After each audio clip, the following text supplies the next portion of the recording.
नमस्कार. मंजिरी नृत्य कला मंदिरातर्फे मी मंजिरियन सुनीला पोद्दार आपणा सर्व गुरुवर्य मार्गदर्शकांचं, गुरुजनांचं आणि समस्त रसिक प्रेक्षकांचं मनपूर्वक स्वागत करते. मंजिरी नृत्य कला मंदिर प्रस्तुत मंजिरियन्स आयोजित नृत्य स्पंदने हितगुज कलेशी या अभिनव उपक्रमात सर्वप्रथम आम्हा मंजिरियन्स तर्फे आपल्या सर्वांना प्रजासत्ताक दिनाच्या लक्ष लक्ष शुभेच्छा. जब जब भी मैं चाहती हूँ ये मेरे संग थिरकती है, खुद बंधकर मेरे पैरों में ये मुझे आजाद कराती है. याच घुगरांशी जवळीक साधणारी आपली शास्त्रीय नृत्यशैली ही कालानुरूप झालेल्या सामाजिक स्थित्यंतरामुळे प्रभावित झालेली नृत्यशैली आहे असं म्हटलं जातं. याच स्थित्यंतरातील दोन महत्वाचे घटक म्हणजे मंदिर परंपरा आणि दरबार परंपरा. याच घटकांचा अभ्यास करूया आजच्या आपल्या या पुष्पातून. आजच्या या उपक्रमामध्ये आपल्याला ज्यांचं मोलाचं मार्गदर्शन लाभणार आहे त्या पॅनलिस्ट आहेत संगीताचार्य कथक नृत्यालंकार वैशालीताई दुधे, गुरुवर्या रेखाताई नाडगौडा आणि कथक नृत्यालंकार शिल्पाताई दातार. आजच्या या पॅनलिस्टची ओळख करून देण्यासाठी मी सूत्र सोपवते मंजिरियन क्षमाकडे. क्षमा. धन्यवाद सुनीलाताई. नमस्कार. सर्वप्रथम नृत्य स्पंदनेच्या आजच्या पुष्पात उपस्थित सर्व आदरणीय गुरूंना आम्हा मंजिरियन्सच्या वतीने सादर प्रणाम. आजच्या आपल्या प्रथम पॅनलिस्ट आहेत गुरुवर्या संगीताचार्य नृत्यालंकार सौ वैशाली दुधेजी. डोंबिवली शहरातील प्रथम कथक प्रशिक्षण संस्था मंजिरी नृत्य कला मंदिराच्या संस्थापिका असलेल्या प्रतिथयश कथक नृत्यांगना वैशालीताई या आदरणीय डॉक्टर सौ मंजिरी देव यांच्या ज्येष्ठ शिष्य आहेत. वैशालीताईंनी नृत्य विशारद आणि नृत्यालंकार या पदव्या प्रथम श्रेणीत तर कुलगुरू कालिदास संस्कृत विश्वविद्यालय रामटेक येथून नृत्य विषयात रजत पदासहित MA अशा पदव्या प्राप्त केल्या आहेत. वैशालीताईंनी आपल्या गुरु डॉक्टर सौ मंजिरी देव यांच्या मार्गदर्शनाखाली अखिल भारतीय गांधर्व महाविद्यालय मुंबई विद्यापीठातून कथक नृत्य शैलीमधील बोलरचनांमध्ये तिहाईचे महत्व आणि वैविध्य या विषयात प्रबंध लिहून संगीताचार्य ही पदवी प्राप्त केली आहे. कथक नृत्याच्या अभ्यासकांसाठी आणि विद्यार्थ्यांसाठी नृत्य गाथा, dance trail, exploring heart of Kathak, K for Kathak अशा अनेक पुस्तकांचे लिखाण त्यांनी केले. त्याचप्रमाणे अष्टनायिका, पदन्यास, पोहोपाजुरी या ऑडिओ सिडीजचीही निर्मिती केली. वैशालीताईंनी अर्ध्या मात्रेची किमया, अष्टनायिका, नवरस, गतनिकास आदी विषयांवर नृत्य शिबिरांचे आयोजन करून देशातील तसेच विदेशातील अनेक विद्यार्थिनींना मार्गदर्शन केले आहे. वैशालीताई मंजिरी नृत्य कला मंदिर या संस्थेमार्फत कथकचा प्रसार आणि प्रचार करत कथकचा वारसा आपल्या विद्यार्थिनींपर्यंत पोहोचवण्याची मोलाची कामगिरी करत आहेत आणि त्यांच्या मार्गदर्शनाखाली अनेक विद्यार्थिनींनी देशात तसेच विदेशातही नृत्य प्रशिक्षण संस्थांची स्थापना केली आहे. एक नृत्यांगना असल्यामुळे नृत्यातील आहारी अभिनयाचे महत्व जाणून कंचन ड्रेसवालाची स्थापना त्यांनी केली आणि त्याचप्रमाणे अथक कथक या त्रैमासिक नृत्य संध्येचे आयोजन करत अनेक कथक नृत्यांगनांना हक्काचे व्यासपीठ उपलब्ध करून दिले. अशाच मार्गदर्शक, गुरु, लेखिका असे बहुआयामी व्यक्तिमत्व साकारणाऱ्या वैशालीताई आज आपल्याला पॅनलिस्ट म्हणून लाभल्या हे आपले भाग्यच. वैशालीताई, तुमचे खूप खूप स्वागत. आजच्या आपल्या दुसऱ्या पॅनलिस्ट आहेत गुरुवर्या रेखाताई नाडगौडाजी. रेखाताई या कीर्ती कला मंदिर या संस्थेच्या संस्थापिका असून त्यांचा कथकचा प्रवास त्यांनी वयाच्या 10व्या वर्षी सुरू केला. त्यांनी कथकचे प्राथमिक शिक्षण त्यांचे प्रथम गुरु हैदर शेख यांच्या मार्गदर्शनाखाली नाशिक येथे घेतले व त्यानंतर गुरु नटराज पंडित गोपीकृष्णजी, त्याचप्रमाणे गुरु पंडिता शमा भाटेजी यांच्या सक्षम मार्गदर्शनाखाली त्यांनी कथकचे प्रशिक्षण घेतले. त्यांनी शरदचंद्रिका, कला संगम अशा अनेक नावाजलेल्या महोत्सवातून आपली नृत्य प्रस्तुती सादर केली आहे. त्यांच्या या कथक कारकिर्दीत सूरसिंगार संसद मुंबईतर्फे श्रृंगारमणी पुरस्कार, संस्कृती वैभव पुरस्कार, जीवन गौरव पुरस्कार, व्यंकटेश बालाजी ट्रस्ट तर्फे लाईफ टाईम अचीवमेंट अवॉर्ड अशा अनेक नावाजलेल्या पुरस्कारांनी त्यांना आजपर्यंत गौरवण्यात आले आहे. रेखाताईंच्या संपूर्ण रामायण, रसयात्रा, नवविधा भक्ती, कृष्ण माधुरी यासारख्या अनेक कोरिओग्राफीज नावाजलेल्या आहेत. 23 फेब्रुवारी 1976 रोजी स्थापन केलेली कीर्ती कला मंदिर ही कथक नृत्य संस्था आज जागतिक स्तरावर कथकचा प्रचार आणि प्रसार करण्यास कार्यरत आहे. असे प्रतिभावान व्यक्तिमत्व आज आपल्याला पॅनलिस्ट म्हणून लाभले आहे. रेखाताई, मी तुमचे खूप खूप स्वागत करते. आजच्या आपल्या तिसऱ्या पॅनलिस्ट आहेत गुरुवर्या शिल्पाताई दातारजी. शिल्पाताई या पुण्यातील प्रसिद्ध कथ्थक नर्तिका असून शिल्पा नृत्यालय ट्रस्टच्या संचालिका आहेत. गुरु मनीषाताई साठे यांच्या त्या ज्येष्ठ शिष्य आहेत. कथ्थक नृत्यामध्येच BA आणि MA या पदव्या पुणे विद्यापीठामधून त्यांनी प्राप्त केल्या आहेत. गांधर्व महाविद्यालयाच्या नृत्य विशारद तसेच नृत्यालंकारही त्या आहेत. देशात आणि विदेशात म्हणजेच जापान, शांघाय इत्यादी देशांमध्ये नृत्याचे विविध कार्यक्रम त्यांनी केले आहेत. पुणे विद्यापीठ, भारती विद्यापीठ, टिळक महाराष्ट्र विद्यापीठ यासारख्या नामांकित विद्यापीठांमध्ये त्या नृत्यगुरु पदावर कार्यरत आहेत.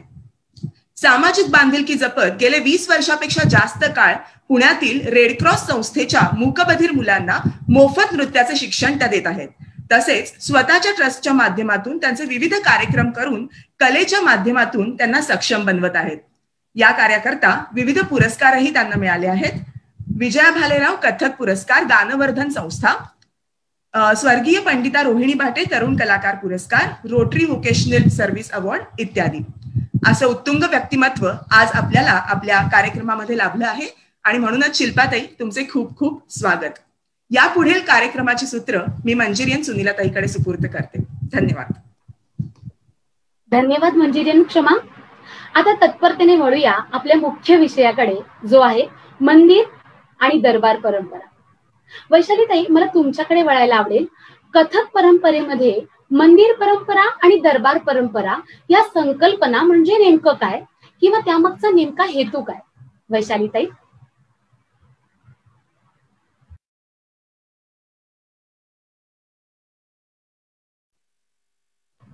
नमस्कार.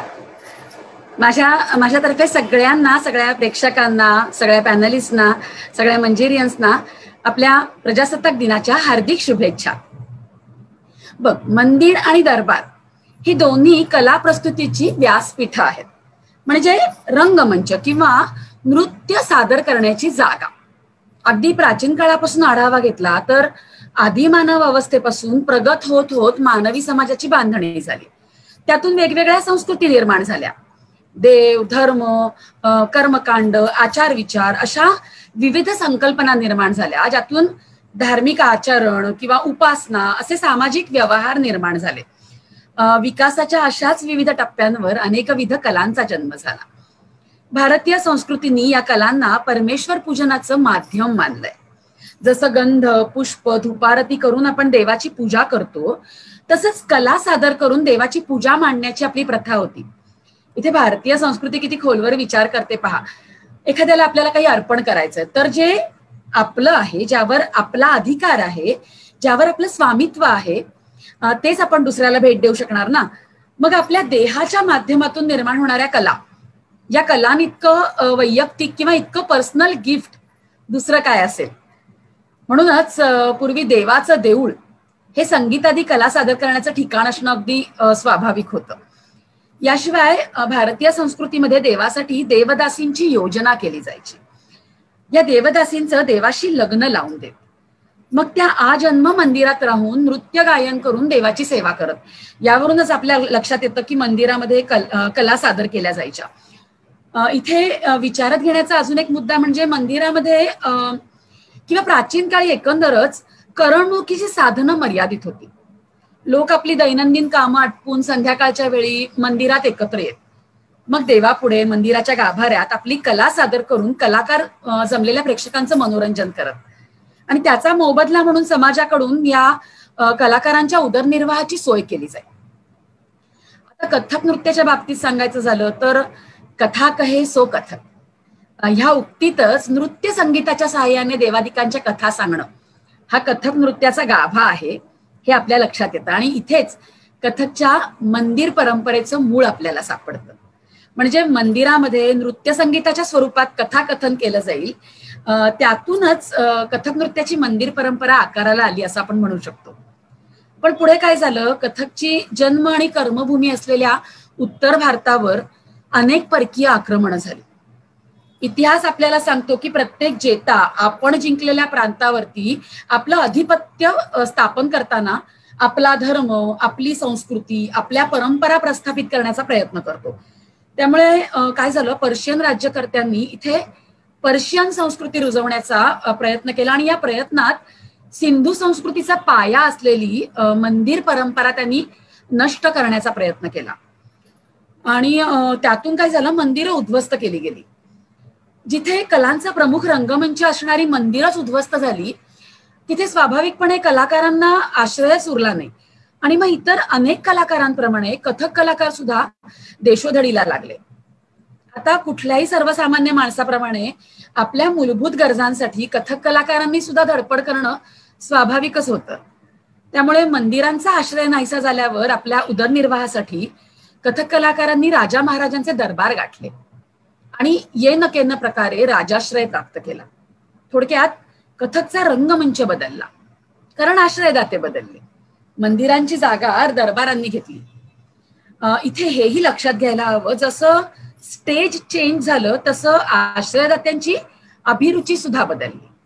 त्यामुळे मंदिर परंपरेतून कथक जसं दरबार परंपरेत शिफ्ट झालं, असं म्हणू आपण, शिफ्ट झालं, तसं कथकमध्ये अनेक लाक्षणिक बदल घडून आले. कलेचा स्थायी भाव बदलला. साधी सोपी कला प्रस्तुती विविधांगी झाली, अधिक क्लिष्ट झाली. कथक इंद्रधनुषी रंगांनी सजलं. अर्थात या बदलांची सविस्तर चर्चा आपण पुढे करूच, पण तुर्तास आपण एवढंच पाहू की राजकीय घडामोडींमुळे झालेल्या उलथापालथीमधून कथक नृत्य प्रस्तुतीच्या जागेत बदल झाले आणि कथकची मंदिर परंपरा थोडीशी मागे पडली आणि दरबार परंपरा मोठ्या, काय म्हणतो त्याला, मोठ्या जोमाने सुरू झाली.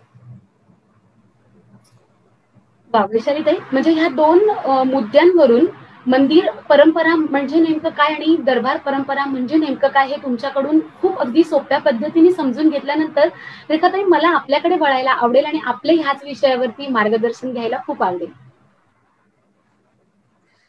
रेखाताई, अनम्यूट करा.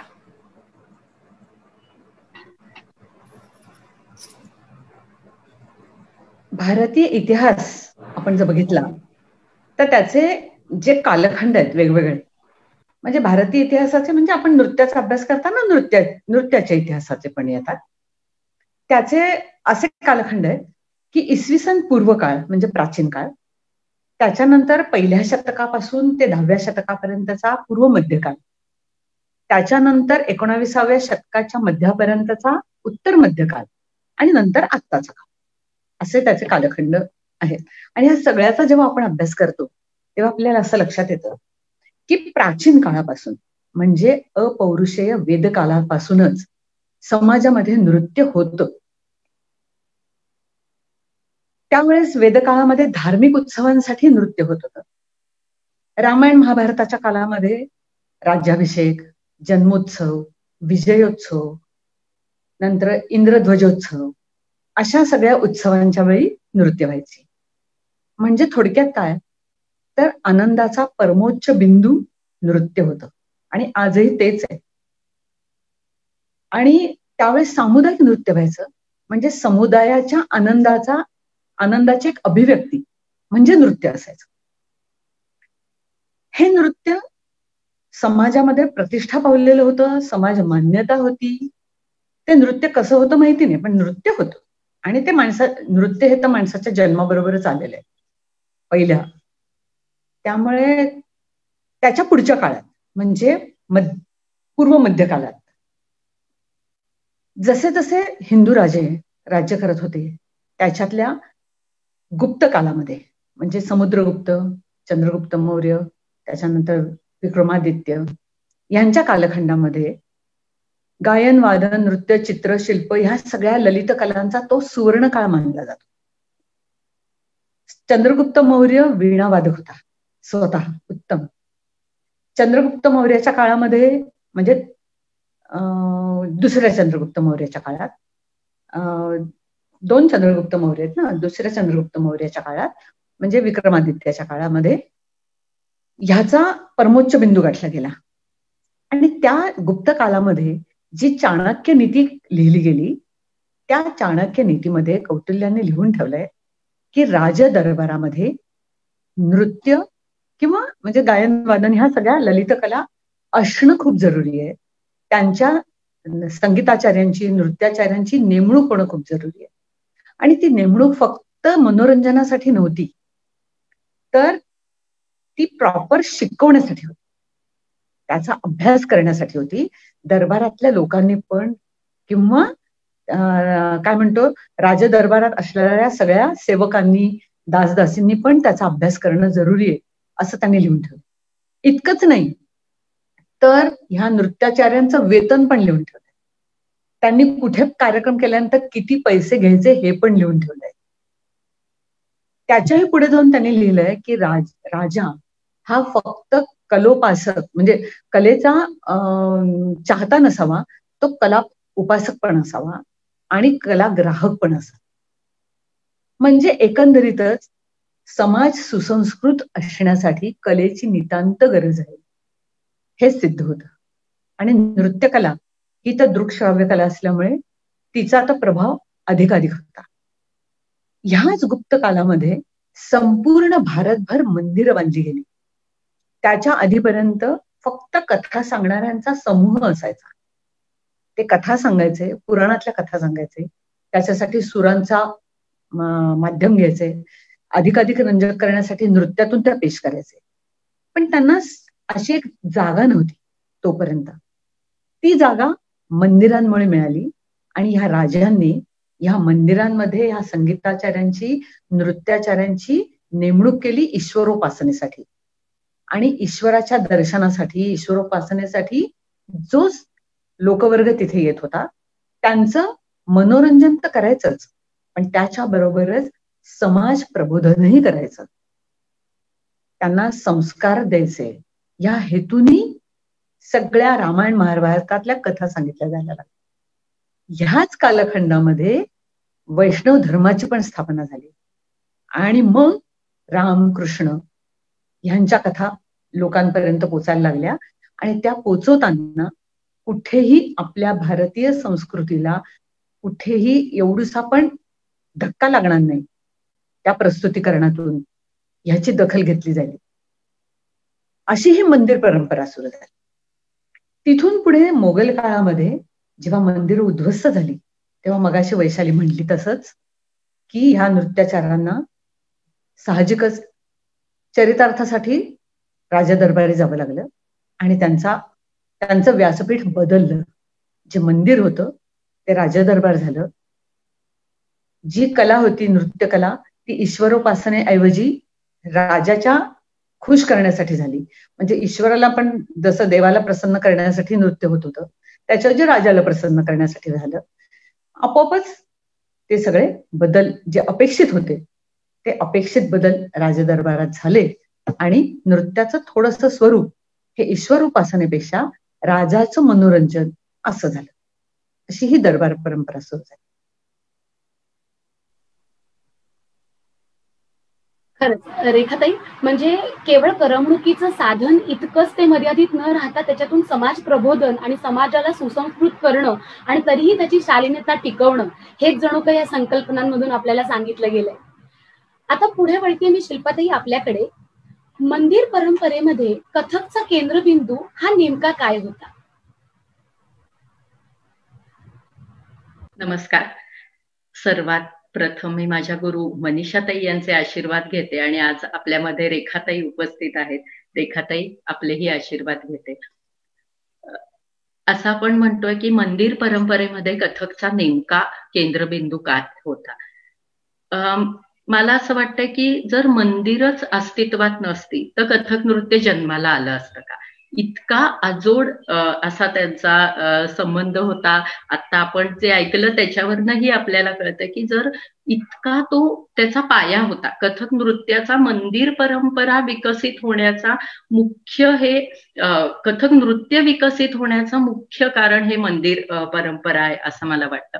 आणि कला ही बुद्धीतून निर्माण होते आणि ती भावनेला स्पर्श करते आणि आपल्या ज्या देवतेच्या मूर्ती आहेत त्या सगळ्या भावमूर्ती आहेत आणि त्यामुळे मंदिर परंपरेतला जो काळ होता तो धर्म संस्कार किंवा या कला धर्म शिकण्याची ती एक प्रयोगशाळा होती असं आपण म्हणू शकतो की तिथूनच कथकला वेगवेगळ्या गोष्टी कथक नृत्यांनी आत्मसात केल्या किंवा त्याच्यामध्ये अंतर्भूत होत गेल्या. तर त्यामुळे तो धार्मिक विचारांचा काळ असल्यामुळे अर्थातच रामायण महाभारत किंवा कृष्ण यांच्या कथा ते कथेकरी सांगत होते आणि त्या कथांमधून त्यांच्यामधून मुख्य भाव काय होता तर लोकरंजन किंवा लोकप्रबोधन करणं हा होता. हा कथकचा झाला. पण मंदिरांचा मुख्य हेतू काय होता मंदिरं बांधण्याचा की त्याच्यामध्ये भक्ती आणि पूजा म्हणजे ज्या सगुण रूपाची भक्ती करणं आणि त्याची पूजा करणं हे दोन महत्वाचे भाग होते. आणि त्यामुळे जी नवविधा भक्ती आपल्याला सगळ्यांना माहितीये की श्रवणम, कीर्तनम, स्मरणम, पादसेवन, अर्चनम, वंदनम, दास्य, सख्य आणि आत्मनिवेदन. तर ही जी नवविधा भक्ती आहे या सगळ्याचा कुठे ना कुठे कथक नृत्याशी पुढे गेल्यानंतर आपल्याला कळतं की त्याचा एक खूप अजोड असं नातं आहे. म्हणजे ज्या पहिल्या 3 भक्ती आहेत की श्रवण, कीर्तनम आणि स्मरण, तर आपण म्हणतो की कीर्तनकार किंवा कथेकरी कीर्तनाचे जे 2 हे असतात की पूर्वरंग आणि आख्यायिका, तर हेच आपले कथकरी करत होते. किंवा आपण म्हणतो की वंदनम, तर आपण जे त्या सगुण रूपाचं जे वंदन करतो ते त्या वंदनम मध्ये येतं. किंवा दास्य, सख्य, आत्मनिवेदन, दास्यमध्ये काय आहे देवदासीची सेवा करणं एखाद्या, तर ती देवदासी परंपरा त्या दास्यमधली आहे. त्याच्यानंतर सख्यमध्ये काय तर तो मैत्री भाव, तर मीरेनी कृष्णाशी केलेली मैत्री किंवा ही गोष्ट आपल्याला अशा अनेक उदाहरणं देता येतील. आणि त्याच्यानंतर आत्मनिवेदन याच्यामध्ये काय की आंतरिक भावनेनी पूर्णपणे सरेंडर होणं किंवा आंतरिक भावनेनी एखाद्यावरती श्रद्धा ठेवून त्याला आपलंसं करणं. तर हे जे सगळं मंदिर परंपरेत नवविधा भक्ती होती तर ती आपल्या कथक नृत्यामध्ये पुढे म्हणजे मंदिर परंपरेतनं ती पुढे सुद्धा अजूनही चालत राहिली असं मला जास्ती वाटतं. त्यानंतर मथुरा, वृंदावन यासारख्या मंदिरांमध्ये जेव्हा हे कथेकरी कथा सांगत होते तर त्यावेळेला ब्रजभाषा जास्ती होती. तर त्यामुळे त्यातलं जे साहित्य आहे ते सुद्धा आपल्याला या मंदिर परंपरेमधनच किंवा ती मधुर वाणी किंवा एक ती जी शैली भाषेची जी आपल्याला कथक नृत्याला मिळाली ती त्याचं सुद्धा मूळ हे मंदिर परंपरेमध्ये असं मला वाटतं. त्याच्यानंतर आपण असं म्हणू की राजस्थानमध्ये म्हणजे आपण कसं म्हणतो की कथा कहे सो कथक कहलावे, तर राजस्थानमध्ये कथना हा शब्द जास्ती करून प्रचलित आहे की तिथे असं म्हणतात की जो बिना लिखे सिर्फ वाणी से बताई जाती है उसे कथना कहते हैं. म्हणजे मंदिरं जिथे जिथे त्यांचा विकास झाला किंवा जिथे जिथे बांधली गेली तिथे सुद्धा प्रत्येकाचा वेगळ्या स्वरूपात पण मूळ हेच होतं की कथा सांगणारा तो कथेकरी, फक्त राजस्थानमध्ये त्याला कथना असं म्हणत होते. त्यामुळे असं वाटतंय मला की मंदिर परंपरा म्हणजे मंदिरं नसती तर अशा तऱ्हेचा धार्मिक म्हणजे आपण म्हणू की ईश्वराच्या शक्तीचा जो आविष्कार जो सादर करतो ती कला म्हणजे कर्तृत्व शक्तीचा असं म्हणजे आपण त्याचे इतके विविध तऱ्हेने त्याचं गुणगान गातो तर त्याचा जो आविष्कार आपण करतोय ती आपली कथक नृत्य परंपरा आहे आणि ती त्या मंदिराशी इतकी अजोड असं त्याचा नातं आहे असं मला वाटतं.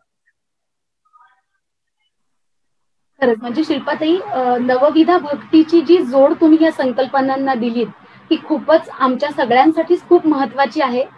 आता मला रेखाताई तुमच्याकडे वळायला आवडेल. शिल्पाताईंच्या याच विचारांवरती तुमचेही विचार पुढे जोडायला आवडतील. मी मगाशी म्हटलं तसंच की मंदिरं गुप्त काळात आली आणि मग कथेला एक व्यासपीठ मिळालं. खरं तर म्हणजे शिल्पाजी म्हणाली की मंदिरं नसती तर कथकचा इतका म्हणजे काय म्हणतो प्रसार झाला असता का, तर मला वाटतं की बरोबर आहे की गुप्त कालामध्ये मंदिरं आली आणि ह्या नृत्याचार्यांना पहिले दरबारात होतेच ते तिथून मंदिरात यायला मिळालं आणि मंदिरासारख्या एका म्हणजे मोठ्या व्यासपीठावर त्या काळातलं मोठंच व्यासपीठ म्हणायचं कारण तेव्हा सर्व अजूनही मंदिर हेच एकमेव असं एकत्र येण्याचं ठिकाण होतं. आणि मुख्य म्हणजे तिथे कलात्मकतेपेक्षा कथात्मकतेला जास्त प्राधान्य दिलं गेलं होतं हे नक्की. त्याचा केंद्रबिंदू म्हटला तो कथा हाच केंद्रबिंदू होता आणि त्या कथा रूपकात्मक म्हणा किंवा पुराणातल्या म्हणा किंवा रामायण महाभारतातल्या घेतल्या तरी त्याला एखादं रूपक जोडून आणि मग त्या सादर करायच्या आणि त्या रूपकातून कायम काही ना काहीतरी संदेश लोकांपर्यंत गेला पाहिजे. आज मी संध्याकाळी घरी गेलो तर मला काहीतरी एक विचार घेऊन मी घरी आलो ह्याचा आनंद मिळाला पाहिजे, अशा प्रकारचा तो एक विचार तेव्हा राजे लोकांनी ह्या नृत्याचार्यांना ह्या संगीताचार्यांना घालून दिला की त्यांनी त्याच पद्धतीने तसं केलं पाहिजे, म्हणजे त्यांच्यावर नियंत्रण होतं. त्याचा केंद्रबिंदू हे असण्याचं कारण पण आहे की त्या नृत्याचार्यांवर पण कोणाचं तरी नियंत्रण होतं की ही संस्कार, ही संस्कृती, हा विवेक हे सांभाळला गेला पाहिजे.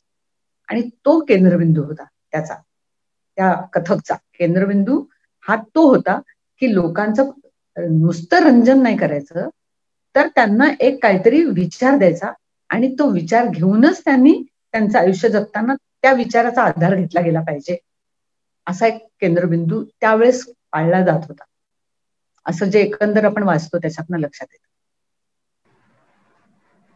नक्कीच, म्हणजे लोकरंजनाबरोबर नियंत्रण हा एक महत्वाचा मुद्दा मला आपल्याकडून मिळालाय रेखाताई. आता मला वैशालीताई तुमच्याकडे वळायला आवडेल. या दरबार परंपरेमध्ये आता हा कथकचा केंद्रबिंदू बदलला का? जो आता आपण मंदिर परंपरेमध्ये होता, जो आपण आत्ताच ह्याच्यावरती चर्चा केली, तोच दरबार परंपरेमध्ये बदलला का किंवा त्यामध्ये काही लाक्षणिक बदल झाले का वैशालीताई?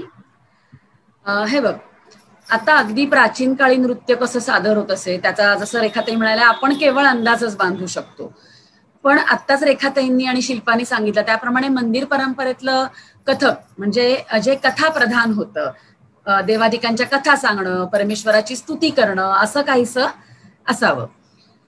शास्त्रीय नृत्यांचा एक लाक्षणिक घटक मला इथे असं म्हणावं असं वाटतो, नर्तक फक्त देवाची स्तुती करत नाहीत तर नर्तकाला प्रत्यक्ष परमेश्वर स्वरूप साकारण्याची संधी लाभते. म्हणजे नाचताना नर्तक ना स्वतःच कधी कृष्ण होतो, कधी राधा होतो, कधी राम होतो, कधी सीता होतो. असो, हे थोडक्यात विषयांतर झालं थोडंसं, पण असं देवाचं रूप धारण करून आपल्या अंगिक अभिनयातून देवाच्या कथा सांगणं हे कथकचं वैशिष्ट्य मंदिर परंपरेत होतं. किंबहुना आजही काही बाबतीमध्ये आहेच की हेही वैशिष्ट्य. पण मग अशा मंदिर परंपरेपेक्षा दरबार परंपरेमध्ये कथक अधिक वैविध्यपूर्ण, अधिक काठिण्य पातळी असणारं झालं असं मला वाटतं.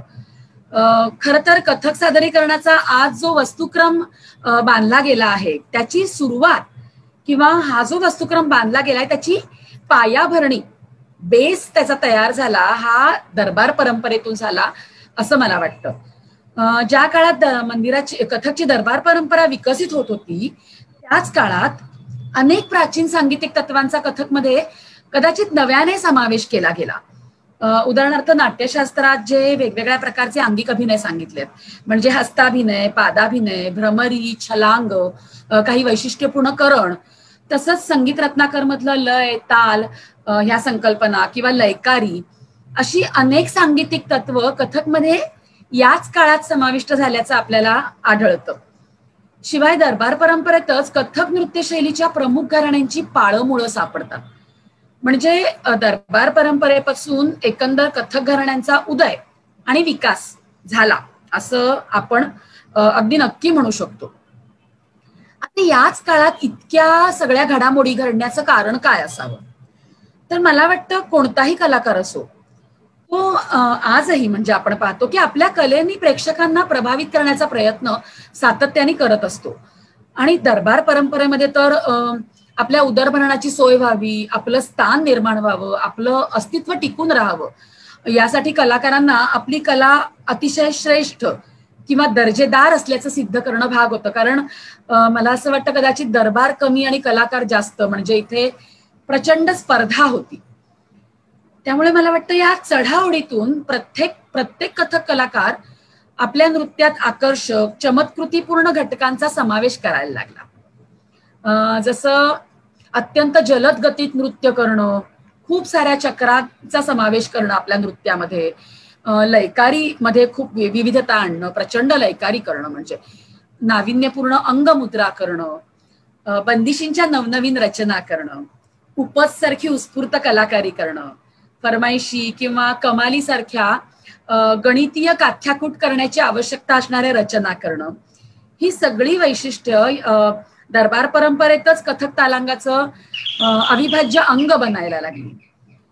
मला असं वाटतं कथकचा भावपक्ष सुद्धा दरबार परंपरेत ना, भले कारण काय होतं की एक कथाकथनमध्ये भावपक्ष खूप समृद्ध होताच, पण इथे ना तो अधिक आकर्षक व्हायला लागला, अट्रॅक्टिव्ह व्हायला लागला. कथक कलाकार आपल्या कल्पकतेतून, निरीक्षणातून भावभावनांची ना विशिष्ट आंदोलनं प्रस्थापित करायला लागली आणि उपस्थित प्रेक्षकांची मनं जिंकायला लागली. एक पंक्तीवर अनेको संचारी भाव याच्यासारखे सूक्ष्म भाव सादर करून दर्शकांची वाहवा प्राप्त करायला लागली.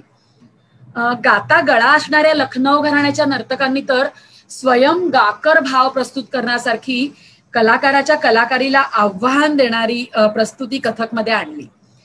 त्यामुळे मला असं वाटतं कथकमध्ये भावपक्ष कथकचा खूप आकर्षक झाला दरबार परंपरेत. या व्यतिरिक्त जयपूर घराण्याच्या देवपरिका जोडा म्हणून प्रसिद्ध असणाऱ्या भावंडांपैकी हनुमान प्रसाद असं म्हणतात की गुलाल पसरून त्यावर गजपरण नाचत आणि जेव्हा समेवर येत तेव्हा त्या गुलालातून हत्तीचं चित्र निर्माण झालेलं असेल. अशी अनोखी कलाकारी याच काळात डेव्हलप झाल्याचं आपल्याला दिसून येतं. लखनौ घराण्याच्या पंडित बिंदादिन महाराजांनी तर कथक भावपक्षासाठी अक्षरशः शेकडो ठुमऱ्या रचल्या आणि आपण पाहतो की लखनौ घराण्याचे बहुसंख्य कलाकार, बहुसंख्य नर्तक ठुमरीच्या एकेका ओळीवर तासन तास भाव प्रस्तुत करत, किंबहुना आजही करतात.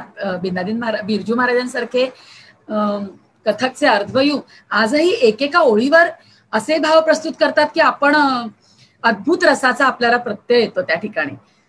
रायगड दरबारात मला असं वाटतं निसर्गातल्या प्रत्येक घटकावर बंदिशी निर्माण केल्या गेल्या, जसं दलबादल परण, भूतनाथ परण, कडक बिजली परण. म्हणजे या नुसत्या बंदिशी ऐकल्या ना तरी त्याच्या बोलांमधून त्यांचं जे नाव दिलेलं आहे त्या नावाचा प्रत्यय येतो. त्यामुळे मला असं वाटतं कथकचा केंद्रबिंदू म्हणशील तर मंदिर परंपरेपेक्षा म्हणजे मंदिरमध्ये जो कथाकथन किंवा त्या कथाकथनाचा जो केंद्रबिंदू आहे तो भक्तिरस हा जो केंद्रबिंदू होता त्यामध्ये खरंच खूप लाक्षणिक बदल घडून आले. दरबार परंपरेत सुद्धा भक्ती हा नृत्याचा महत्वाचा भाग होताच, पण मला वाटतं दरबार परंपरेपासून शृंगार हा कथकचा स्थायी भाव झाला.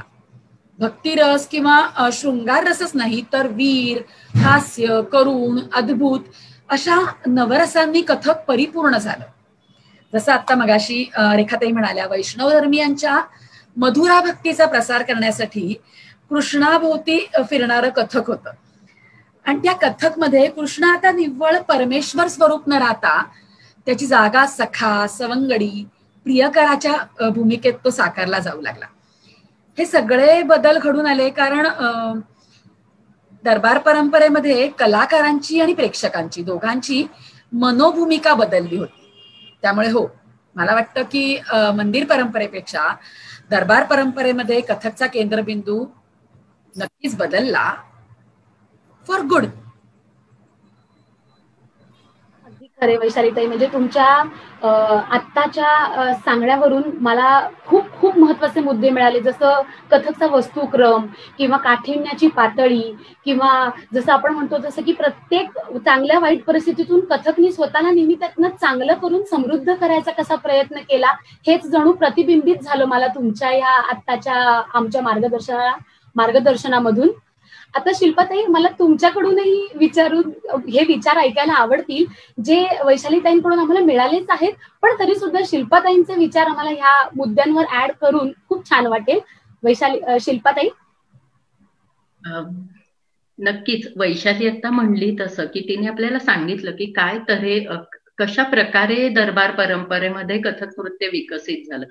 पण मला असं सांगायला आवडेल की त्या मागचं कारण काय होतं की दरबार परंपरेमध्ये अशा पद्धतीने का हे विकसित झालं. एक तर सगळ्यात महत्वाचं, त्यांना राजाश्रय मिळाला आणि त्यामुळे ज्याही कोणी राजाश्रय त्यांना दिला, म्हणजे ज्याही ठिकाणच्या राजांनी, तर त्यांच्याकडे सत्ता आणि संपत्ती या दोन्ही गोष्टी होत्या. आणि सत्ता आणि संपत्ती या गोष्टी असल्यामुळे ते कलाकारांना पोसू शकत होते आणि त्यांनी कलाकारांना एका वेगळ्या लेव्हलला म्हणजे मानसन्मान देणं हे त्यांचा मानसन्मान दिला आणि शिवाय त्यांचं एक उपजीविकेचं साधन झालं. तर जेव्हा कलाकाराला या गोष्टी मिळतात तेव्हा त्याच्यामधली जी सर्जनशीलता आहे ती म्हणजे ते राजे लोकांचं श्रेय की त्यांनी कलाकारामधली प्रतिभा ओळखून त्यांना अशा प्रकारे वेगवेगळ्या स्तरावरती वेगवेगळ्या तऱ्हेने स्वतः त्यांच्या क्रिएटिव्हिटीला सर्जनशीलतेला वाव दिला. आता हिंदू दरबारामध्ये जे नर्तक होते त्यांनी मात्र त्यांच्या ज्या पुराण कथा आहेत त्यांचा पाया सोडला नाही. म्हणजे पुराण कथेवर म्हणजे जसं वैशाली म्हणली की भाव तिथे जास्ती विकसित झाला, पण हिंदू राजांमध्ये पुराण म्हणजे याबरोबरच त्यांनी पुराण कथा चा पाया सोडला नाही. पण नवाबांच्या काळामध्ये की त्यांची आवड वेगळी होती, त्यांची रुची वेगळी होती आणि त्यामुळे त्याच्यामध्ये त्यांनी काही वेगळ्या तऱ्हेने कथक नृत्याला विकसित करण्याचा प्रयत्न केला. की जसं आल्या आल्या त्या नवाब असल्यामुळे त्यांना सलाम करणं किंवा वेगवेगळे चॅलेंजेस देणं, म्हणजे की काय 50 चक्री घ्यायचे 70 चक्री घेऊन समेवर, कारण तेवढा त्यांना मानधन मिळत होतं. म्हणजे राजाची जर का त्यांनी फरमाईश पुरी केली तर त्यांना मानधन मिळत होते आणि त्यामुळे ते कलाकार तेवढी जास्ती कष्ट करून त्या तिथे जाण्याचा प्रयत्न करत होते. त्यामुळे असं आपल्याला म्हणता येईल की भाव पक्ष जेवढा विकसित झाला त्याहीपेक्षा जास्ती शुद्ध नर्तन ज्याला आपण म्हणतो की जो आपला आत्ताचा कथकचा वस्तुक्रम आहे, तर त्याच्यामध्ये आपल्याला इतक्या गोष्टी मिळाल्या की ती सलामी, आमद, फारसी असल्यामुळे आगमन, तर आमद आपल्याला मिळाली. वेगवेगळ्या गतींचे आपल्याला वेगवेगळ्या तऱ्हेच्या गती आपण म्हणजे घुंगट की गत किंवा लखनवी घुंगट आणि असे रुखसार हे सगळ्याची गत आहेत. तर हे सगळे त्यावेळेला त्यांनी फरमाईश केल्या असतील आणि त्यामुळेच आपण आपल्या कथकच्या वस्तुक्रमामध्ये ते आज आपल्याला दिसून येतात. मला सांगायला म्हणजे एक वेगळं वाटतंय की जेव्हा आपण शिकत होतो तेव्हा आपल्याला एवढंच माहिती होतं की दरबार परंपरेमध्ये गेल्यानंतर कथक नृत्य देशोधडीला लागलं आणि त्याच्यातले संस्कार सगळे निघून गेले आणि त्यामुळे ते जास्ती शृंगारिक झालं. पण जेव्हा आपण मोठे होतो तेव्हा आपल्याला त्याचा अर्थ कळतो की तो जो बदल झाला दरबार परंपरेमध्ये तो किती गरजेचा होता. नाहीतर आपलं नर्तन हे पुराण कथांमध्येच अडकून राहिलं असतं कथक नृत्य. तर हा बदल हा किती म्हणजे तुम्ही जो लाक्षणिक बदल जो म्हणतोय की तोच हा बदल होता असं मला वाटतंय. आणि अगदी त्यावेळेला वाजिद अली शाह आणि राजा चक्रधर सिंग तर यांचं खूप मोठं योगदान आपल्या सगळ्यांना माहितीये की कथक नृत्यामध्ये. तर हे दोघही राजे अतिशय भिन्न रुची आणि भिन्न स्वभावाचे होते. म्हणजे वाजिद अली शाह हा कलेचा म्हणजे भोगपूर्ण कला किंवा विलासी याच्यामध्ये कलेचा आस्वाद घ्यायला त्याला आवडत होतं. आणि चक्रधर सिंह राजा यांच्या घरामध्येच अतिशय संस्कार होते. त्यांचे वडील पण संस्कृत तज्ञ होते आणि त्यामुळे अतिशय साधनापूर्ण असं त्यांनी कलेचा अभ्यास केला. वाजिद अली शहाला फक्त फारसी भाषा येत होती, त्यामुळे पण राजा चक्रधर सिंह यांना हिंदी, संस्कृत, फारसी, उर्दू हे या भाषा येत होत्या. तर त्यामुळे त्या भाषेतलं साहित्यही त्यांच्यामुळे आपल्या कथक नृत्यामध्ये आलं. वाजिद अली शहांचा स्वभाव कसा होता की त्यांनी खूप सारे सुंदर स्त्रिया ज्यांना आपण हसीन औरत त्यांच्याच भाषेमध्ये म्हणायचं तर त्यांना आपल्या दरबारी ठेवून त्यांना काही गुरु लोकांकडनं त्यांनी गझल की अशा शिकवल्या उर्दू भाषेतल्या आणि त्या प्रस्तुत करायला सांगितल्या, ज्याच्यामधनं आपल्याला अर्थातच शृंगार भावाला पण तरीही आपल्याला कसक मसक नजाकत या ज्या गोष्टी आहेत म्हणजे तेही त्याच्यामधून आलं. पण वाजिद अली शाह हे अतिशय अभ्यासपूर्ण होते आणि त्यामुळे त्यांनी नृत्याचं शास्त्रशुद्ध असं शिक्षण घेतलं आणि त्यांनी अनेक ग्रंथ लिहिले. जे मला वाटतं की पुढच्या पिढीसाठी ते खूप मोठं योगदान आहे, की त्यांनी शास्त्र शुद्ध असा अभ्यास केला आणि त्यांनी त्यातले ग्रंथ लिहिले आणि त्यामुळे ते एक खूप मोठं योगदान आपल्याला मिळालंय. त्यामुळे असं म्हणता येईल की या दोन राजांच्या वेगवेगळ्या भिन्न स्वभावामुळे सुद्धा आपल्याला कथक नृत्याला एक खूप वेगळा आयाम, एक वेगळ्या उंचीवरती जाण्याचं भाग्य मिळालं, नाही तर खरंच आपण कीर्तन परंपरेमध्ये अडकलो असतो. तर अशा प्रकारे त्याच्यामध्ये लाक्षणिक बदल झाला, तो खूपच जास्ती फायद्याचा ठरला. नक्कीच शिल्पाताई, म्हणजे मंदिर परंपरेमधलं शुद्ध नृत्याचं स्वरूप ह्या दरबार परंपरेतले अनेक अलंकार लिहून जणू काही नवीन सजलं आणि जे रुचत गेलं असं म्हणायला हरकत नाही.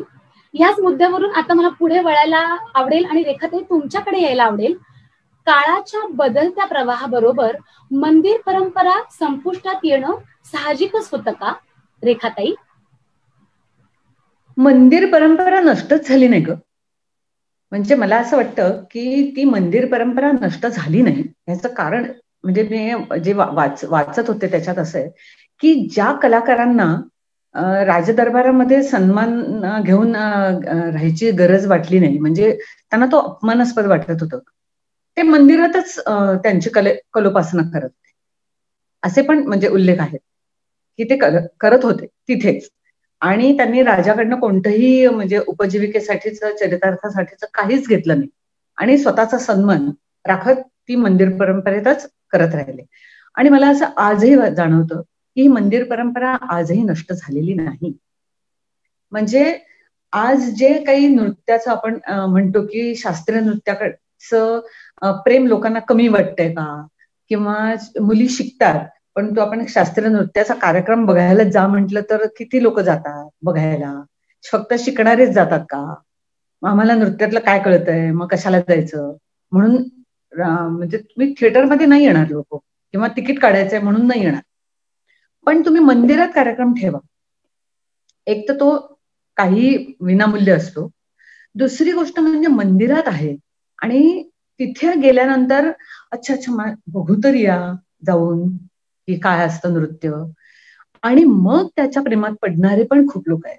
म्हणजे आज तुम्हाला जर जनमानसामध्ये भ्रष्ट झालेली नृत्य संस्कृती घालवायची असेल तर तिला पुसण्यापेक्षा तुमची शास्त्रीय नृत्य परंपरा मंदिरांमधनं इतकी रुजवा की ती जनमानसामध्ये फक्त ती आणि तीच रुळेल आणि लोक त्याच्याच अभ्यास करतील किंवा त्याच्याच प्रेमात पडतील. तर ही मंदिर परंपरा खूप चांगली आहे. ती तेव्हाही होती. राजदरबारात जरी गेलं नृत्य तरी मंदिर परंपरा जिथे मंदिर जिवंत होती तिथे चालूच होती. ते लोक नाहीच गेले तिथे. आणि आजही तुम्ही बघा की आमच्या नाशिकला काळाराम मंदिर उत्सव असतो, नंतर बालाजी मंदिरामध्ये ब्रह्मोत्सव असतो. तर तिथे आपली हजेरी लागली पाहिजे म्हणून धडपडणारे आजही कलाकार आहेत. कारण आजही ईश्वर ह्या एका मोठ्या शक्तीवर सगळ्या कलाकारांचा विश्वास आहे. आणि माझी कला मी तिथे पेश केली आणि तिथे ज्या काही लोकांनी बघितली तो मला मिळालेला मोठा प्रसाद आहे. मग मला नाही त्याची काही म्हणजे काय मानधन मिळालं नाही तरी चालेल, पण माझी प्रस्तुती त्या देवासमोर झाली पाहिजे हा विश्वास आहे, ही अपेक्षा आहे. आणि त्याच अपेक्षेने खूप मोठे मोठे कलावंत काहीही बिदागी न घेता आजही मंदिरात जातात. आजही तिरुपतीच्या मंदिरामध्ये आपली हजेरी लागणं हे एक आयुष्यातलं मोठं भाग्य आहे असं आपण मानतो. आणि म्हणून आज तिरुपतीला जाऊन कार्यक्रम करणाऱ्या, तुमचा तिरुपतीला कार्यक्रम झाला असं विचारणारे आहेत. म्हणजे मला आठवतं मी नाथद्वाराच्या मंदिरात गेले होते आणि त्या मंदिरात गेल्यानंतर मला असं वाटलं की माझं इथे नृत्य व्हायला पाहिजे. तर मी तिथल्या पुजाऱ्यांना सांगितल्यानंतर ते म्हटले पण कसं करणार, तुम्ही तर वादक घेऊन नाही आलात. तर मी म्हटलं की मी कॅसेट आणले. तर ते म्हटले नाही कॅसेट नाही आलं. तर मी त्या रातोरात तिथे एक तबलावादक शोधला, एक हार्मोनियम वादक शोधला. त्यांच्याबरोबर जे काही माझे होते त्यांना म्हटलं की तोडे तुकडे तुम्हाला वाजवता येणार नाही, पण मी म्हणतेय त्याच्याबरोबर फक्त ठेका धरा. त्यांनी तो धरला आणि मला प्रश्न नाही पडला की मी त्यांना मानधन काय द्यायचंय. कारण काय, तर त्यांनी नाथद्वारच्या मंदिरात तुमचा कार्यक्रम होणार आहे, आम्हाला तिथे वाजवायला मिळते, ह्याच्यातच ते सगळं पावल्यासारखं होतं त्यांना. आणि सगळ्यात महत्वाची गोष्ट म्हणजे मी जिथून भाड्याने ड्रेस घेतला होता माझा डान्सचा, कारण मी काय तो डान्स घेऊन नव्हते गेले ना काही साज, तर त्यांनी माझ्याकडनं भाडं घेतलं नाही. ते म्हटले नाही नाही, हा ड्रेस तुम्हाला बक्षीस माझ्याकडून, ह्याची तिथे म्हणजे ह्या ड्रेसची तिथे हजेरी लागली म्हणजे माझी तिथे हजेरी लागली. आजही ती भावना आहे. तर आपण कसं म्हणू शकतो की मंदिर परंपरा संपुष्टात आली? नाही आली. त्याचं स्वरूप बदललं. स्वरूप बदललं म्हणजे फक्त कथा सांगणं एवढं नाही राहिलं. तर नृत्याची प्रस्तुती पूर्ण आपण करतो ना मंदिरामध्ये पूर्ण, पण मंदिरात करताना भाव भक्तीचा असतो. ईश्वरोच्चरणी आपली कला रुजू झाली पाहिजे, हा भाव दाखवूनच प्रत्येक जण पेश करतं. आणि ती भावना तेव्हा जी होती तीच आजही आहे. आधुनिक जग झालं तरी माणूस त्याच्या आतली एक एवढीशी जी ईश्वराबद्दलची मनातली भावना आहे ना, ती बदलली नाही, हे नक्की. रेखाताई, तुम्ही वर्तमान काळातली उदाहरणं देऊन सुद्धा एक वेगळा दृष्टिकोन आम्हासारख्या शिष्यवर्गाला दिलेला आहे. आणि पुन्हा पुन्हा हे आम्हालाही आता जाणवतंय की आपलं अंतिम ध्येय भक्ती रसाचं असल्यावर आपला अंतिम ध्येय हे ईश्वराशी जोडणं आहे. हेच जणू काही तुमच्या सांगण्यातून आम्हाला आता इथे आम्ही नक्कीच नमूद करू शकतो. वैशालीताई, ह्या मुद्द्यांवरती मला तुमच्याकडे यायला आवडेल. रेखाताईंनी ना इतकं छान ते सांगितलेलं आहे. फक्त आता इथे फक्त काय की तुझा प्रश्न विचारलायस की काळाच्या ओघात मंदिर परंपरा संपुष्टात येणं स्वाभाविक होतं, तर तो त्या इतिहासाच्या बाबत मी इथे म्हणते किंवा आपल्या अभ्यासाच्या विषयाशी मी त्याला जोडते की तिथेही मी म्हणेन की जसं रेखाताई म्हणाल्या तसं की संपुष्टात आली असं नाही म्हणता येणार, फक्त थोडीशी मागे पडली. कारण मुळात ना बदल हा काळाचा नियम आहे. काळाबरोबर असंख्य गोष्टी बदलतात. हे जग असंच चालतं. कोणतीही व्यवस्था ना कायम असत नाही. राज्य पालटतात, इतिहास नव्याने लिहिला जातो, रचला जातो, जुनी पाटी पुसली जाते आणि नवीन चित्र रंगवलं जातं. कारण ह्या सगळ्या घडामोडी, हालचाली, चलनवलन, बदल हे सगळं जिवंतपणाचं लक्षण आहे. थांबला तो संपला. तेव्हा सृष्टीच्या ना प्रत्येक घटकात स्थित्यंतर होतच राहणार हे निश्चित. आता हाच नियम आपण आपल्या विषयाला लावूया. म्हणजे आपण विचारात घेतोय तो साधारण 15व्या शतकाचा कालखंड. एकतर मी मगाशी म्हटल्याप्रमाणे उत्तर भारतावर जी मोगल आक्रमण झाली त्यानं मंदिर परंपरेची खूप हानी झाली. शिवाय राजकीय उलथापालथीमधून अनेक आर्थिक स्थित्यंतर घडून आली. चाणक्य नीतीनुसार अर्थव्यवस्था हा समाजाचा कणा आहे, बॅकबोन. म्हणजे आर्थिक स्थित्यंतर झाली की सामाजिक, धार्मिक, सांस्कृतिक बदल हे होणारच. तेव्हा राजकीय स्तरावर जो सत्ता पालट झाला त्याने लोकांची आर्थिक गणितं बदलली. आता बघ, अन्न, वस्त्र, निवारा या लोकांच्या मूलभूत गरजा आहेत आणि कला किंवा सौंदर्य ह्या माणसाच्या भावनिक गरजा आहेत. अगदी सोपं आहे. जेव्हा समाजाच्या मूलभूत गरजा पूर्ण झालेल्या असतात तेव्हाच समाज भावनिक गरजांकडे आकर्षित होतो. सध्या कोविड सारख्या जागतिक संकटातून जाताना आपल्याला या गोष्टीचा पुरेपूर प्रत्यय येतोच आहे. तेव्हा 15व्या शतकात भारतात घडून आलेल्या या राजकीय घडामोडींमुळे लोकांचं लक्ष आपल्या जगण्याच्या गरजा पुरवण्याकडे लागलं आणि मग धार्मिक बाबींवर आधारित सांस्कृतिक व्यवस्था थोडीशी डगमगीत झाली. परत त्याच दरम्यान भारतात मुस्लिम धर्माचं आगमन झालं होतं. तेव्हा त्या धर्माचे इनपुट इथल्या संस्कृतीवर पडणार हे स्वाभाविक किंवा बट नॅचरल होतं. या सगळ्या घडामोडींचं फलित म्हणजे प्रस्थापित व्यवस्थेत वादळं निर्माण झाली आणि त्या झंझावातात कलांचं स्वरूप सुद्धा कदाचित आमूलाग्र बदलून गेलं. काळाचा रेटाच इतका जबरदस्त होता की अनेक परंपरा मुळापासून उखडल्या गेल्या आणि त्यांची जागा वेगळ्या विचारांनी, नवीन गोष्टींनी घेतली. तेव्हा काळाच्या ओघात जुनी परंपरा संपुष्टात येऊन नवीन परंपरा निर्माण होणं अगदी सहज शक्य होतं. पण रेखाताई मगाशी म्हणाल्या तसं कदाचित आधीच दरबारात नृत्य सादर होत होतं, नंतर ते मंदिरात नेलं गेलं आणि म्हणजे तो एक प्रवास आहे. त्यामुळे कथकची मंदिर परंपरा अगदी संपुष्टात नाही आली, पण थोडीशी मागे जरूर पडली आणि दरबार परंपरा मात्र पुन्हा नव्याने जन्माला आली असं मला वाटतं. आता हे सगळे बदल ज्या काळामध्ये घडले, पण आज मात्र दरबार उरलेच नाही आणि मंदिरात मात्र कला सादर होत आहेत. जसं आता रेखाताई म्हणाल्या, मंदिरात कोणार्क फेस्टिवल आहे, एलिफंटा फेस्टिवल आहे, अशी अनेक उदाहरणं आपल्या समोर आहेत की मंदिरामध्ये कला सादर होतेच आहे. म्हणजेच मंदिर परंपरेला मागे सरून दरबार परंपरा प्रस्थापित झाली आणि दरबार परंपरा संपुष्टात येऊन आता पुन्हा मंदिर परंपरा मात्र जिवंत आहे. तेव्हा कालाय तस्मै नमः असं म्हणूया आणि एक वर्तुळ पूर्ण झालं असं म्हणू. हा सगळा प्रवास सुरू आहे आणि हा असा अथांग सुरू राहणार आहे असं मला वाटतं. वैशालीताई, तुम्ही जरी म्हणालात कालाय तस्मै नमः आणि तुम्ही वर्तुळ पूर्ण केलं तरी आम्हा शिष्यवर्गाचं वर्तुळ पूर्ण होणार नाही, कारण तुमच्यासारखे 3 दिग्गज इकडे गुरुवर्य असताना मला शिल्पाताई तुमच्याकडे येऊन ते वर्तुळ संपूर्ण करायला आवडेल. तुमचेही विचार ह्याच प्रश्नावरती आम्हाला आवडतील मार्गदर्शन म्हणून. मी एवढंच सांगेन की मी रेखाताई आणि वैशाली दोघींच्या आम्ही एकाच परंपरेतले आहोत, नृत्य परंपरेतले. त्यामुळे परंपरेचं महत्व आम्हाला म्हणजे इतकं आहे. गुरुने संस्कार केलेली जी असते ती परंपरेने तो संस्कार येतो. तर रेखाताई म्हणल्या तसं की मंदिर परंपरा संपुष्टात कधीच येणार नाही याच्याशी तर अगदी आम्ही दोघी सहमत आहोतच.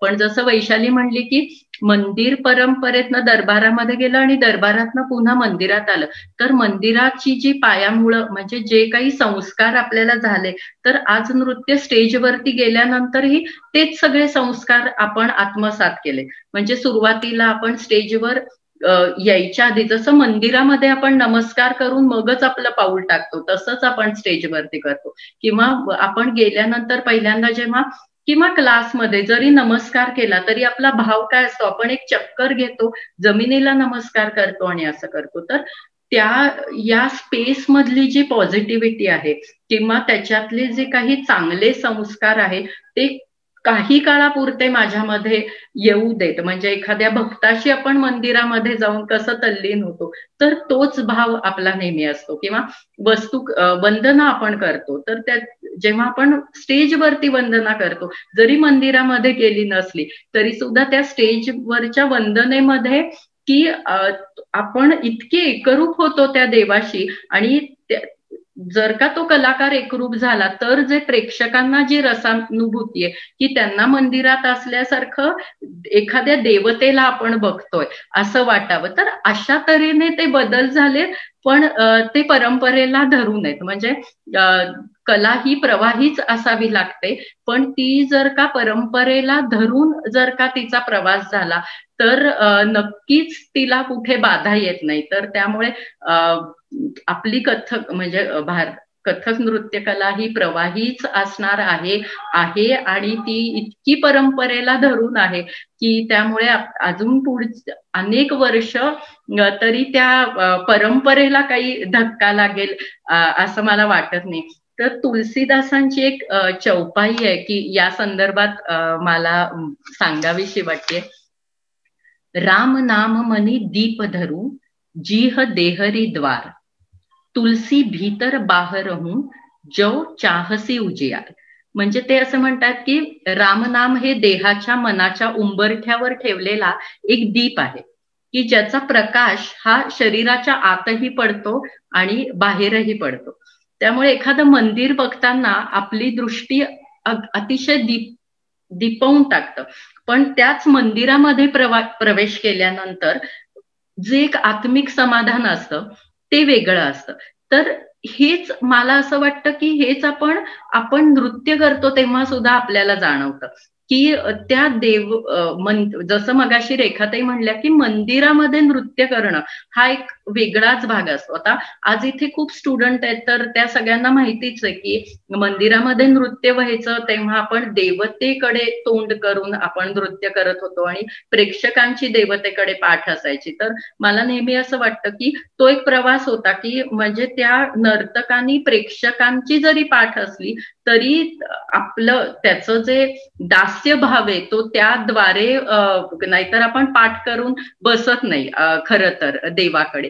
तर हे आपल्या सगळ्यांना माहिती आहे. तर हाच एक भाव अजूनही आहे की त्या जेव्हा आपण मंदिरामध्ये जातो तेव्हा काम क्रोध हे सगळे ऐहिक जगाचा विसर पडून आपण तिथे जातो. तर आपली हीच जबाबदारी आहे की आज स्टेजवरती नृत्य करताना की कुठलाही कलाकार हा त्याचे सगळे व्यवधान सगळे ताप विसरून तो आपल्याशी इतका एकरूप व्हावा की जसा मंदिरामध्ये तो भक्तांशी एकरूप होतो. तर हीच आपण परंपरा पुढे नेतोय आणि तेच त्या मंदिर परंपरेचं श्रेय आहे असं मला वाटतं. खरंय, म्हणजे शिल्पाताई तुमच्याकडून आम्हाला हे मुद्दे मिळालेत की कला ही प्रवाही असावी, पण ती परंपरेंना धरून असावी, आपल्या संस्कृतीला धरून असावी, त्यातली शालीनतेला धरून असावी.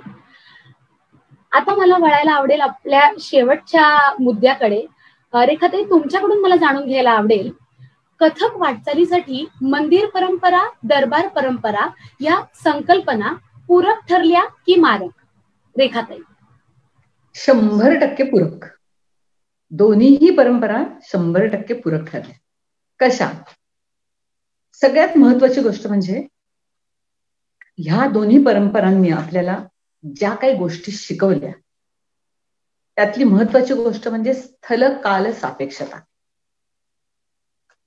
मंदिरामध्ये जेव्हा नृत्य होतं तेव्हा एक त्या मंदिराचं पावित्र्य आणि विचारांचं पावित्र्य ठेवूनच कथा सांगितली जात होती. म्हणजे त्यावेळेचं नृत्य हे त्या ईश्वरोपासना एवढाच हेतू धरून त्या ईश्वराचरणी असणारी एक पूजा असंच त्या कलेचं सुद्धा. दरबारात जेव्हा नृत्य गेलं तेव्हा त्या म्हणजे कृष्ण तोच राहिला, कृष्णाने बदलला, पण कृष्णाचं रूप बदललं. तो सखा झाला, मित्र झाला, प्रियकर झाला, त्याची रूप बदलली. कारण काय? तर राजाला तो म्हणजे काय म्हणतो तो शृंगार किंवा ते विलास आवडायचा. स्थल कालानुसार कलावंताला बदलावं लागलं, त्याचा विचार मांडण्याची पद्धत बदलावी. ठीक आहे.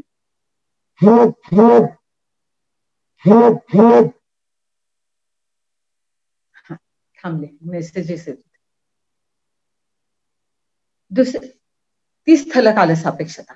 दुसरी गोष्ट म्हणजे त्यावेळेस मंदिरामध्ये कथा सांगताना कथेकरी बऱ्याच लोकांपर्यंत ती पोचण्यासाठी नैसर्गिकरित्या समुदायाचा पण वापर करत होता. आपण बघितलं की समुदायाने पण नृत्य होत होती. एक कीर्तन जरी केलं तेव्हा नृत्य केलं तरी बाजूला पण ती काही कथा प्रसंग निर्माण करून आणि मग त्यातून सांगितलं जात होतं. राजदरबारात काय झालं तर राजालाच फक्त, राजासाठीच फक्त असं नृत्य असल्यामुळे त्याची जी सूक्ष्मता होती ना प्रत्येक अभिनयाची, ती सूक्ष्मता त्याच्यात आहे.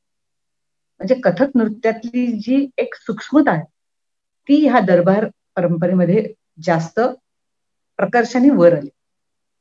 आणि तीच बघा आपण, तीच सूक्ष्मता परत आपण जेव्हा स्थूलमानांनी सादर करायची म्हणतो रंगमंचावर, कारण रंगमंचावरनं हजारो लोकांपर्यंत ती पोचायची असते, तेव्हा परत आपण तीच गोष्ट कोरिओग्राफीच्या रूपाने लोकांपर्यंत पोहोचवतो. आणि भाव तोच असतो, पण खूप लोकांपर्यंत पोहोचण्यासाठी कोरिओग्राफी वापरली तर तो भाव 1000 लोकांपर्यंत पोहोचू शकतो. त्याच्यासाठी प्रकाश योजना आपण आता घ्यायला लागलो, त्याच्यासाठी नेपथ्य घ्यायला लागलो, आपोआपच ते लोकांपर्यंत पोचायला. हा विचार त्यांनी दिला, म्हणजे दिला नाही, तो आपोआप आपल्या म्हणजे काय शिल्पा म्हणाली तसं की तो परंपरेत आला आणि तो परंपरेत आलेला आपण जपतोय. आणि ती परंपरा तेव्हाच मोठी होते जेव्हा त्याच्यात नवतेची भर पडते. नवतेची भर पडली नाही आणि ती नवता तेव्हाच परंपरा होते जेव्हा ती परंपरेला धरून असते. असं ते सगळं नातं आहे. त्याच्यामुळे प्रत्येक वेळी जी नवता आली ह्या आपल्या कथकमध्ये, म्हणजे ठुमरी आली, भजन आलं, गझल आली, तराणा आला, त्रिवट आला, चतरंग आला, हे सगळं आलं कथकमध्ये, हे उपशास्त्रीय गायनातून आलं. ती पण एक आपल्याला मोठी मिळालेली देणगीच आहे. ध्रुपद आला, ध्रुपद सुद्धा नाचलं जातं, तर ती सुद्धा ह्याच कालखंडात आलेली देणगी आहे. ती आपण जपली आहे कारण ती परंपरेला धरून आहे, म्हणून ती टिकून आहे. त्यामुळे दरबार परंपरा आणि मंदिर परंपरा दोघांनी आपल्या म्हणजे ह्याच्यात भरच घातली. या दोन्ही परंपरा आपल्याला मारत नाही, पूरकच ठरल्यात, आजही पूरक ठरल्यात आणि त्याच आपण घेऊन पुढे जातोय आणि नवनवीन कलाकार त्याच्यात भर घालतायत. दुसरी गोष्ट म्हणजे अशी घडली, जी स्पर्धा होती दरबार परंपरेत, स्पर्धा होती स्वतःला टिकवण्यासाठीची, ती आजही आपल्याला दिसते. कशी? चांगली हेल्दी आणि म्हणते आम्ही की कोणी जर म्हणतो की एखादी नवीन गोष्ट कोणा गुरुकडनं, आता तुम्ही असं धरा की बिरजू महाराजांच्या वर्कशॉपला 4 जण गेले आणि त्यांच्या नृत्यात काहीतरी एक्स्ट्रीम बदल झाला, तर 4 वेळा ते गेली, कळल्यानंतर 5व्यांदा मला वाटतं की मग मी पण गेले पाहिजे. ही एक स्पर्धा आहे शिकण्याची. जसं क्षमाताईंचं वर्कशॉप ही एक मला वाटतं की खूप नर्तकांसाठी एक नवीन गोष्ट आहे अशी की त्यांचा विचारच वेगळा आहे. म्हणजे काय म्हणतो ना, तो विचार असा आहे की तो पाहिजे, मला हा आला पाहिजे, असं ज्यांना नृत्याची म्हणजे ह्या स्पर्धेच्या ह्याच्यात टिकायचंय त्याला 100% वाटत असत. तर ही त्या दरबार परंपरेतनं मिळालेली एक देणगी आहे ना विचारांची, की स्पर्धा हेल्दी मला समृद्ध करण्यासाठी असली पाहिजे, मी समृद्ध बनण्यासाठी मी खूप शिकलं पाहिजे आणि मी ते माझ्या कृतीतून दाखवलं गेलं पाहिजे, तर मी हा ज्या प्रवाहात टिकणार आहे, हा जो विचार आहे हा नक्की 100% ह्या परंपरेतून आपल्याला मिळाला. दरबार परंपरेत, मंदिर परंपरेपेक्षा सुद्धा दरबार परंपरेतून आला. आणि बऱ्याच काही गोष्टी आहेत की अर्धी मात्रा, पाव मात्रा, सव्वा मात्रा, ह्या सुद्धा गोष्टी तिथूनच आहेत. आता जे आपल्याला वाटतं की हे नवं आहे, ते नवं नाहीये, ते तिथून आलंय. कदाचित मधल्या काळात नसेल, पण आता ते आलंय आपल्यामध्ये, की पाव मात्रेचा ताल केला, सव्वा मात्रेचा केला, अर्ध्या मात्रेचा केला, हे जे आहे 7:30, 9:30, 10:30, 5:15, हे आलं तिथूनच. म्हणजे ते करावंसं वाटायला लागलं कारण ते त्या प्रवाहात आहे म्हणून आपल्याला वाटतंय. प्रवाहात नसतं तर वाटलं नसतं. म्हणजे ती परंपरा समृद्ध आहे म्हणून वाटतंय. परंपरा समृद्ध नसेल तर ती परंपरा काही म्हणजे खूपशी, बघा ना, खूप साहित्य असतं, त्याला आपण साहित्य का नाही म्हणत? कारण ते साहित्य नसतं, ते परंपरेत टिकणारं नसतं. जे टिकणारं नाही ते साहित्य नाही, ते काव्य नाही, ती कविता असते, तो लेख असतो साधा जो टिकत नाही. जो साहित्य म्हणून जपतो त्याच्या साहित्यिक मूल्य असतात, ते टिकतं ना, कारण ते परंपरेत असतं. म्हणून तसंच आहे नृत्याचं पण, आपल्या कथकचं, सगळ्याच नृत्यशैलींचं, की जे परंपरेतनं आलं ते नवतेची भर घालूनही अजून समृद्ध करत गेलो आणि त्यामुळे ह्या सगळ्या परंपरा आपल्याला खूप पूरक ठरल्या. आणि काय म्हणतो ते जीन्स आहेत एक प्रकारचे, की जे नर्तक आहेत त्यांच्यात आपोआप ते जीन्स आपोआप आलेच, की मला हे सगळं करायचंच आहे, मी नवीन काहीतरी शोधणार, मी नवीन काहीतरी करणार. म्हणजे कोणाचा कार्यक्रमात अमुक एक बघितलं तर लगेच तिथे आपल्याला काहीतरी स्फुरतं आणि लगेच आपल्या विचार डोक्यात चालू होतात आणि आपण ठरवतो की नाही त्यांनी असं केलं पण मला असं वाटतं की हे करायला पाहिजे, मग मी असं करेन, आणि मग दुसरी एक रचना तयार होते चांगली. आणि मग त्या दोन्हीतली कोणती टिकते ते अर्थात जसं राजाश्रय तसं लोकाश्रय. आता लोक ठरवतात की कोणती टिकवायची आणि कोणती नाही, ते लोक ठरवतात. म्हणजे परत काय आलं की टिकण्यासाठी स्पर्धा आली, टिकण्यासाठी तुमची गुणग्राहकता आली, तुम्ही जास्तीत जास्त समृद्ध वैभवशाली कसे व्हाल नृत्याच्या प्रांतात, त्याच्यासाठीची धडपड आली आणि जिवंतपणा आला आपोआपच सगळ्या कलेला, तुमच्या सगळ्या जगण्याला, त्याचा पोत वाढवायला. जगण्याचा सुद्धा एक पोत आहे ना, तो ह्या आपल्या अधिकाधिक अभ्यासानेच समृद्ध होणार असतो. तर तो होण्याचा एक म्हणजे काय ते जीन्स आपल्याला ह्या परंपरेनेच दिलं. अरे रेखाताई, जणू काही रिश्ता व ही सोच नाही असं काहीसं ह्या मार्गदर्शनातून मला कळते की ईश्वराशी, त्या नटराजाशी असलेलं नातं तेच आहे, पण त्याच्या समोर सादर होताना माझे काही नवीन विचार, जसे तुम्ही म्हणालात तसं की वेगवेगळ्या दिग्गज गुरूंकडून मिळालेलं मार्गदर्शन आणि मग त्यातून मी माझ्या नृत्यामध्ये केलेले काही बदल, पण ते रूढीला, परंपरांना कुठेही तडा न जाऊ देता, हेच काहीसे ह्या दोन्ही संकल्पनांमधून जणू काही प्रतिबिंबित होत आहेत असं मला वाटतं. वैशालीताई, मला आता तुमच्याकडे वळायला आवडेल ह्याच मुद्द्यांवरती. हे बघ, ज्यामुळे कलेचा विकास होतो, नवनवीन घटकांची कलेमध्ये भर घातली जाते, ज्या योगे कलेचं संवर्धन होतं, अशी प्रत्येक गोष्ट मग ती ज्या कलेबाबत घडत असेल त्या कलेसाठी ती नक्कीच पूरक आणि फायद्याचीच पूरकच ठरते. त्यामुळे तिथे हा मुद्दा गौण ठरतो की त्या कलेला किंवा कलाकारांना किती संकटाचा सामना करावा लागला किंवा किती खस्ता खाव्या लागल्या.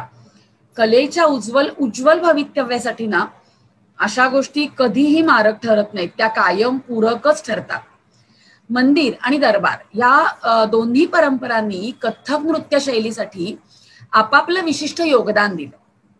मंदिरांनी कथक नृत्य शैलीला जन्म दिला, ओळख दिली, लोकाभिमुख केलं, तर दरबारांनी कथकचा सर्वतोपरी विकास घडवून आणला. दोन भिन्न संस्कृतीच्या संगमातून कथकचं स्वरूप बहुआयामी, बहुरंगी असं बनवलं. कथक कलाकारांच्या कल्पकतेला चालना दिली, राजमान्यता मिळवून दिली.